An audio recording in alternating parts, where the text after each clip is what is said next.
Mosquera and TRE saw we're out there working, but are they available for Saturday? Uh, Jamal probably will be. We'll have to check and see how everything felt today. But I think Edmund is still a little bit of ways away. Okay. Was this Amador's first training session with y'all? Yeah, he just arrived, I believe, last night. So, or yesterday afternoon. So yeah, this is the first time with the group. So. Were you able to talk to him, meet him? Yeah. We chatted, but just everything just obviously real brief. Like he's integrating. He's going to integrate with the team, and there's time now before he can actually play. But yeah, he's brief conversations, and then he's meeting teammates and things like that. And he can communicate with a few of them in Portuguese, so that's great. Okay. Make him feel a little more welcome. Curious if you're considering maybe going from the three center backs to maybe a two center backs, trying to get extra midfielder, see if you can maybe get something going a little bit better in the attack. Yeah, I mean, I always, like I told you guys before, I always take each game as it comes. Like whether it's one more midfield, like we have, I would say 4 central midfielders, and then from there, like we have like a Nick Firmino that can kind of play a little bit of both. Like he's had to play as like a false 9 in the last game, which wasn't perfect and ideal, but he's somebody that can fill multiple positions. It's just about what suits the game. I think we like some consistency is important too. At the moment, like I think the results aren't going to dictate what we do every single time. They are important, but like I don't think that's causing us the issues. Okay. But I also think at the end of the day, like we have to look at what we have and how we can get better opportunities. I do think we are scoring goals still, regardless, which is always a good thing. Can we create more? Yeah, 100%. Can we be better in a lot of different ways? Yes. I don't know if that's going to be the solve yet, but trust me, it's something that we think about all the time. We've had debate about whether it's back four, or whether it's the way the midfield shape is, or whether it's the way the forwards are playing, or where they're playing. So we're looking at every possibility we can, always. What are some options at left back now that Caleb's on? I mean, we've got some versatility in a guy like Ronald. Matt Edwards has played in that position before. He's pretty versatile. Luis Abram is somebody that could play in that position. It's like, again, it's not only that position, it's like what you highlight around it, and the strength of the rest of the team around it.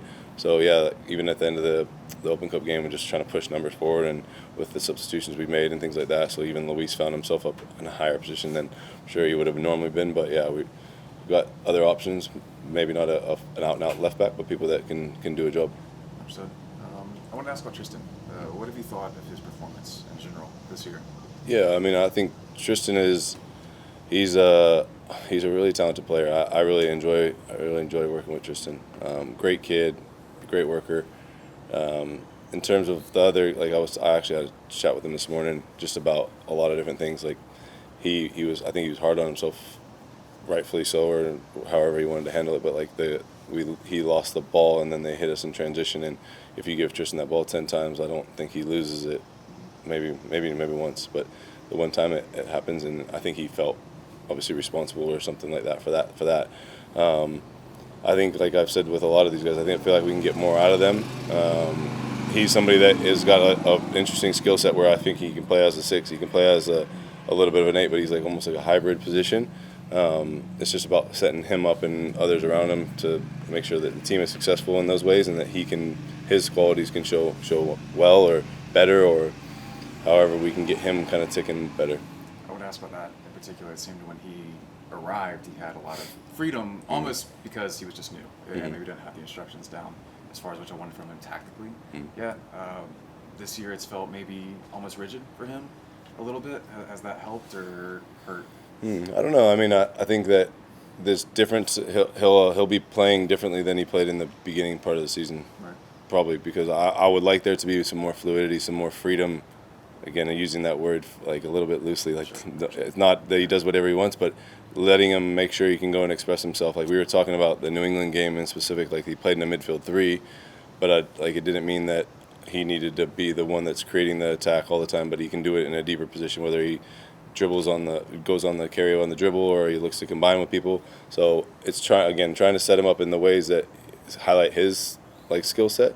So it's a work in progress, and like again, the whole team. I think there are some times where you see things that we've been talking about, whether it's counter movements and players moving into space that they are creating themselves, and I think that will help him, because I think that's a little bit of what he's like. You said when he came, like he was moving into space freely, he was moving like that. that's what we want out of him, things like that. So there's small glimpses where you see, and it's just about getting more of it and consistently more of it. Montreal is the first time in the regular season you've seen them, and they're a little bit different stylistically than some of the teams you've seen lately. But you did see them in preseason. Does that help that you at least have a little bit of knowledge of how they play? Yeah, I mean, it did for sure. Like, it's not that they've changed, but in preseason they were like really trying to implement their ideas, and I don't mean this in a bad way, but like to a fault. Like, they were doing everything like they could to play out from the back, play out from goal kick, and like I really credit to the coach and the rest of the players. Like, they were really trying to execute and that's what preseason's for. Like, make the mistakes, those things like that would happen. They look like they're more refined at it, so they're better in a lot of ways, and it'll be a tough challenge for us. They're a good team. I think the coach is a great coach. He's done a really good job with the players that he's got. You know, there's other familiar faces on the other side that we'll be looking to see, and but yeah, it'll be a tough challenge for us. I wanted to ask you about Jay as well, how you've used his positioning at times wider on the right, something that I don't think we've seen much from him. Is there something you were looking for either in the team or in his game in that position? Yeah, it's probably an interesting one that everyone goes, "What's he doing here?" Maybe that's fine. People will question that, right? But it was a debate, and all of a sudden I thought like he would fit perfect because I think he does a good job in the half spaces. He can find pockets of space that he can receive the ball, and he's comfortable going forward on the dribble. And I didn't think we needed more of like the debate was whether you need a winger option or you need an in the pocket type player. I felt like we needed somebody like Johnny. So he has the physical attributes that he can cover ground defensively, that he can do the pressure and all that, and then he also has the skill set to play in between lines, and he can do things differently. He can do it with a pass, he can do it with a dribble, and I'm not asking him to dribble people with pace, but he can do it where once he breaks the first line, he can go on the dribble and then make the final pass. Whereas if you're looking at a winger option, it might be more out and out 1v1 and then across in the box. That's not what I would be looking for a Johnny to do. So when we had made those changes with him in those positions, was that in mind of like how can he unlock a team that way? Whether it works or not works, that's like where we have to reflect on those decisions. Do you feel like the game's kind of going in that direction a little bit more, where it's not this is a position you play and that's it? It's more about this is what you bring to the table and this is what I need out of this position. Yeah, I think that you see a lot of times like other coaches like tinker with different ways of playing and fullbacks inside, outside, wherever they play. I just look at guys that I had a coach tell me a long time ago, like, you're a soccer player. Because when I played, I was playing left back, center back, right back, defensive midfielder, and I was like kind of confused, like, where can I hone in on? And he's like, wherever you get on the field.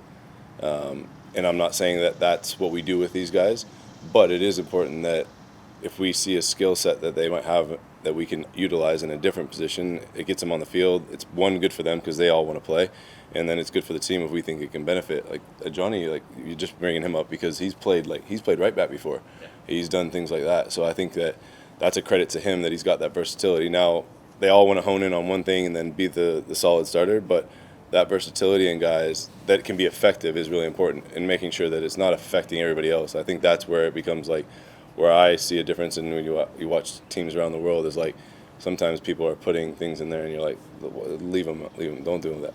But this is not a case with Johnny. I think he has the skill set to play in different positions that can help the team. You probably haven't heard this phrase before, but is this a 6-pointer on Saturday? 6-pointer. No, I mean, they're all big games. Every single game we want to win, and that, like I've touched on that before. The outcome's we always want that outcome.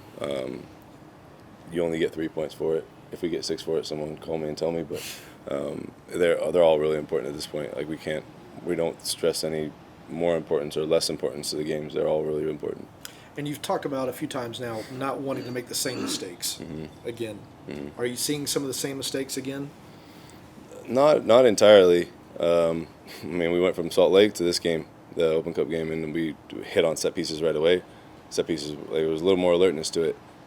Still not perfect, but like a little more alertness to it. And then we get done in transition moments. So there's a new mistake. Not great, but it's like, okay, now you got to go and hammer at that maybe. Or I do see the team making some progress.